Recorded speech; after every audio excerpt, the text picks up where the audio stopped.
When each of my daughters was still in diapers, I will never forget that special day when they uttered their first word. After months of my wife and me trying to coax them to say something sensible, it finally happened.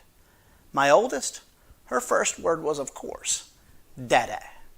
My youngest supposedly said Mama first, but whatever. At any rate, I remember what a big deal it was. It was like the greatest accomplishment of their young lives, and no other kid had ever done such a miraculous thing. My child could actually say words. We called our parents, hoping to time it just right so they too could celebrate in this incredible feat. And you know something? This was probably very similar to the reaction that my parents had and most other parents have when their baby says his or her first word. They're happy and excited and proud. Then, without a doubt, the child picks up on these emotions and thus from a very early age learns how powerful words are. As we grow up, we learn more and more words. We begin to understand how to put them together to form sentences and paragraphs and stories.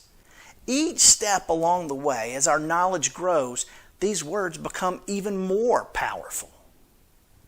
Like the English playwright Edward Bulwer Lytton once wrote, "The pen is mightier than the sword."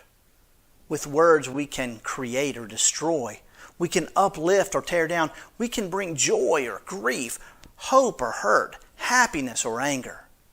We can express love or project hate. With just a few words, we have the ability to make someone's day, or just as easily, we can ruin it. As the book of Proverbs tells us, death and life are in the power of the tongue. Nowadays, I think it's fair to say death and life are in the power of the tongue and in the fingers on a keyboard. Whether we speak them or write them or type them, words can be a force for good or a force for evil. But either way, make no mistake, words are indeed a force. It is a power that we all possess, and we choose to do with them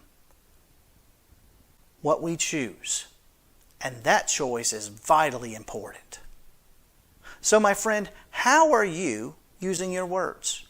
When you speak to your spouse or your parents or your children, what are you communicating? What do you say to your co-workers and friends? What message do you give to the stranger on the street or the person who asks you for help? What words do you use on social media? How are you wielding the power of your words? Honestly, I think this is something we all need to think about. In this day and time, it seems as if we've become entirely too free with our words. We spew words of anger, hate, and mistrust without giving much thought to the wreckage they leave in their wake. And I get it. Everyone is so frustrated with the way things are going in the world right now. Just when we think things are getting better, it's like the rug gets pulled right out from beneath our feet. We've got all this rage and fury bubbling up inside, and sadly, we just let it out with a barrage of words that shatter relationships and crush spirits. But apparently, this is nothing new. Nearly 2,000 years ago, St. Paul had some instruction for the churches in Ephesus about this very topic when he wrote, "Let no evil talk come out of your mouths, but only what is useful for building up as there is need, so that your words may give grace to those who hear." Imagine the impact it could have if we took this message to heart. What if we thought twice before we allowed evil, hurtful, hateful things to come out of our mouths, and instead only spoke things that were useful to build up others and give grace to those who hear us? How would the world be different if our words were different? I'm Pastor Stephen Mims, and that's your word for Wednesday. May God bless you.